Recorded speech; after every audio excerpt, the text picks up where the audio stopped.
Saludos a todo el movimiento obrero. Consideramos que esta causa es una causa global, general. El movimiento obrero en el departamento del Atlántico resiste, pero se levanta hoy. Hoy estamos aquí organizados precisamente por eso y está en pie de lucha. Hablarle del sistema sindical en el Atlántico es hablarle prácticamente del terror que ha azotado nuestra ciudad. Hoy por hoy Barranquilla es el polo de desarrollo del TLC, que cambió la parte económica y de finanzas de nuestra ciudad y de nuestro departamento. Hoy pasamos de producir a comercializar. Eso fue un golpe duro. El corredor industrial de nuestra ciudad, Barranquilla, hoy es un bodegar. Con ello acabaron empresas como Argos, 7 Molinos, acabaron empresas como Bandús, acabaron empresas como la antigua Celaneses, Beldar, acabaron empresas como Proenvases Clon y una que los trabajadores subsisten en ella hace más de 3 años, que es Aluminio Reino. Todo esto debido a la entrega del gobierno a las multinacionales, y eso fue antecedido del terror hacia el movimiento sindical y posteriormente a políticas de una u otra manera que cercenan. O sea, para el empresario es fácil convertirse en socio de una multinacional, invertir su capital y dejar con ello la mano de obra flotando, desconocer los aspectos convencionales, que no son más pues que una línea de conducta del movimiento obrero, como son convenciones colectivas y demás. Con esas empresas desaparecen también sindicatos, puestos de trabajo, contratos de trabajo, convenciones colectivas, y desaparece toda la historia en nuestra ciudad de Barranquilla. Hoy por hoy en Barranquilla se acaba una empresa y se abre un hipermercado, lo que quiere decir que nuestra economía pasó de producir a comercializar. Como decía, es una economía flotante y ha golpeado duro a nuestro movimiento. En el sector estatal pasa casi similar. O sea, la salud, la educación, los servicios públicos están tercerizados. E incluso pueden ver ustedes allá atrás una transmisión del Senado, del Congreso de la República. Se está tocando el tema de la primera infancia. Hoy todo está concentrado en el tema de la niñez en Colombia. Un Estado que no protege a sus niños, que son el futuro de una sociedad, es un Estado que está a punto de colapsar. No son los niños guayulos que se están muriendo de hambre, sino el 68.5% de la población infantil menor de 5 años en Colombia que padece de desnutrición. Y eso pues no lo visibiliza la prensa, porque la prensa es el método de cooptación en la lógica de este sistema perverso que dirige Santos, ¿verdad? Son 2 canales que muestran la crisis de otro país, pero la crisis que vive nuestro país no la muestra. Entonces se ha agrandado la brecha del pobre hacia la extrema pobreza. O sea, la línea de extrema pobreza ha llegado donde era la línea del pobre. O sea, que hemos avanzado pero en la pobreza. Es así como este gobierno empieza a hablar de paz al movimiento obrero, pero con esa paz que plantea Santos, que no es solamente, que para él es solamente el silencio de los fusiles, para nosotros y igualmente para la insurgencia no se reduce el tema de la paz ahí. Debe haber una paz con justicia social, porque la brecha de inequidad que existe en nuestro país y más en nuestro departamento es grande. Ese frente al tema de paz, nosotros hemos dicho como central que le apuntamos a un proceso de paz, pero a un proceso de paz que consolide el precepto por el cual la insurgencia se levantó. La insurgencia no es más que la vanguardia de la lucha de este país y no es el problema que plantea el gobierno. Con la firma de un documento no se soluciona el problema de fondo de nuestro país. El problema de fondo de nuestro país se soluciona cuando las 48 familias que manejan el poder económico y político y por qué no decirlo militar, le entreguen la posibilidad democrática a las fuerzas alternativas para que lo dirijan. Son más de 200 años ellos dirigiendo y consumiéndose al país y achicando el modelo, achicando el Estado, entregándosela a las multinacionales y al sector privado, como le venían diciendo, y con ello pues padeciendo el movimiento obrero.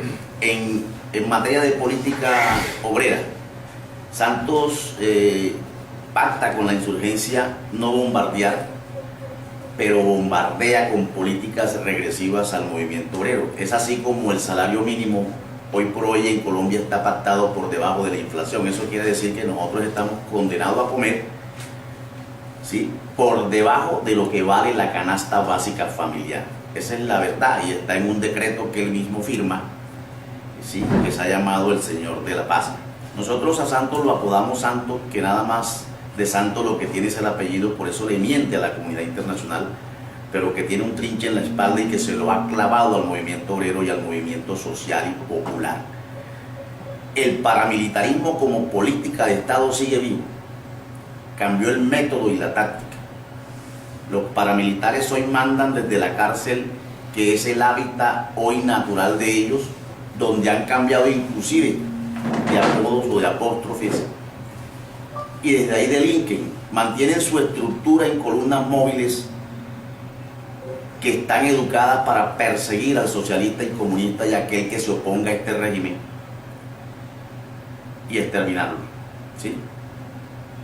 Es como, para ir terminando con mi intervención, es como en el día lunes aparece una amenaza de los rastrojos e inmediatamente la fuerza pública, en cabeza de la inteligencia, fuerza pública desteñida al servicio también del sistema, hoy en la palestra pública, ya conocida por todos ustedes, una fuerza pública de bolsillo, desprestigiada totalmente, que sus altos mandos tienen que renunciar por los escándalos que se presentan, entra a decir de que esa amenaza no tiene valor alguno. Tenemos conocimiento de que esa amenaza sale precisamente de las cárceles de Barranquilla, que señala a personas que hacemos parte del movimiento obrero, pero también del movimiento social, y eso lo antecede un hecho que quiero resaltar aquí. El cura Camilo cumple 50 años, o cumplió 50 años el día lunes. Nosotros los camilistas decidimos comprar unos terrenos donde presuntamente en Santander cayó Camilo, pero cogiendo a Camilo de los 16 años que tuvo como catedrático, como persona del sector social, como persona que fortaleció ese tejido social, que defendió a las niñas y los niños de este país, y no el que duró 3 años en la insurgencia. Eso le toca a la insurgencia resaltar su labor. Cogió otra opción, pero nosotros defendemos los 16 años que tuvo Camilo, los que somos camilistas. Fuimos señalados y perseguidos por este sistema. El comandante de la segunda brigada del ejército en Santander, de la mano con los paramilitares, hoy más armados que nunca, señalaron que era el ELN el que auspiciaba la marcha y la jornada y no nos dejaron hacer la actividad. Algunos de nosotros ni siquiera nos pudimos mover de nuestras casas. Todo esto desde la Casa de Nariño, liderado por Santos, con un grupo especializado de la Fiscalía, interpuso todas sus fuerzas, las que tiene el Estado, para defender a la población civil, para perseguir a los dirigentes, en ese momento camilistas, socialistas del Partido Comunista y Socialista y demás que apoyaban, o fuerzas alternativas que apoyaban tal iniciativa. El día lunes nos pareció raro, salió un panfleto donde en él aparecen alrededor de 5 o 4 que hacemos parte de ese movimiento camilista. Entonces señalamos de que el Estado utiliza su poder coercitivo para reprimir, ya que en ese mismo momento se vota un paro para el día 17 de marzo. Y el día 17 de marzo de este año el paro tiene unas connotaciones muy especiales. La defensa de lo público es una de ellas. Rechazar las políticas de Santos, rechazar el aumento del salario mínimo, la tercerización, rechazar los contratos de obra, rechazar los contratos de prestación de servicio, lo que él le llama la tercerización, y Santos en su discurso establece de la formalización del empleo, cosa que nunca hace. El Estado es el que más terceriza los hospitales, las escuelas, y las prestaciones del servicio esencial se hacen mediante personal tercerizado y explotado. De igual manera se hace en el sector privado. Eso quiere decir que Santos le está mintiendo a la opinión pública nacional e internacional. Aquí sigue una guerra interna. La guerra que libra las 48 familias que representa Santos y nosotros que hacemos parte de la población civil. Nosotros como movimiento obrero que hacemos parte de esa población civil hoy estamos amenazados, ¿sí? Han habido asesinatos, desplazamientos forzados y amenazas. Sigue habiendo. Y Santos sigue diciéndole a la opinión pública de que personas como nosotros, por ejemplo, que tenemos medida cautelar por la Corte Interamericana de Derechos Humanos, ya no tenemos que andar protegidos. Si así es el preámbulo de la firma de la paz, nosotros no nos queremos imaginar cómo será el postconflicto, porque tenemos desarmada la insurgencia, pero tenemos armado al paramilitarismo que defiende el modelo de Estado.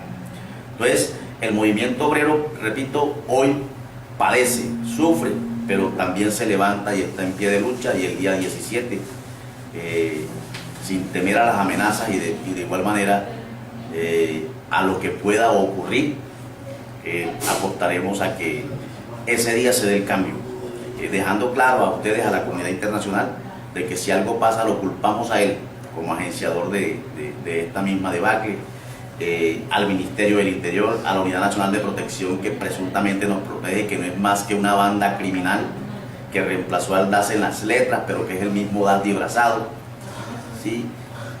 A la policía, a la fuerza pública, a la de inteligencia, a la fiscalía y a los órganos de control, que lo único que hacen es lavarle la conciencia a este sistema que miente, que roba y que mata.